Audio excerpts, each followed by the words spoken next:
Nahaharap sa posibleng suspension umanong Pinoy Big Brother Collab Teen Edition, ang pinagsamang proyekto ng GMA at ABS-CBN matapos umanong makatanggap na formal na reklamo ang Movie and Television Review and Classification Board. Ayon sa reklamo, may mga eksenang itinuturing na hindi angkop sa suggestive na ilang script, dialogue at biro na napanood sa December 9, 2025 episode ng programa. Iginiit ng complainant na inilabag umano ng nasabing episode ang proteksyon sa mga babaeng housemates dahil sa umano'y hindi angkop na asal at pahayag ng ilang lalaking participants.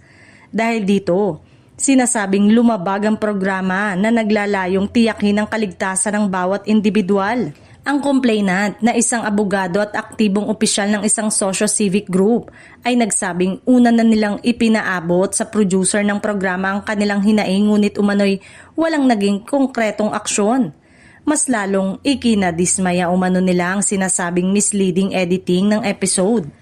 Ayon sa impormasyon, natanggap na ng MTRCB ang formal na reklamo at inaasang ipapatawag ang kinatawan ng network at ang production team sa mga susunod na araw upang magpaliwanag. Posibleng suriin ng ahensya ang kabuuang konteksto ng episode kabilang ang editing, content guidelines at ang responsibilidad ng programa. Sa ngayon, wala pang opisyal na pahayag mula sa GMA Network, ABS-CBN at sa pamunuan ng Pinoy Big Brother.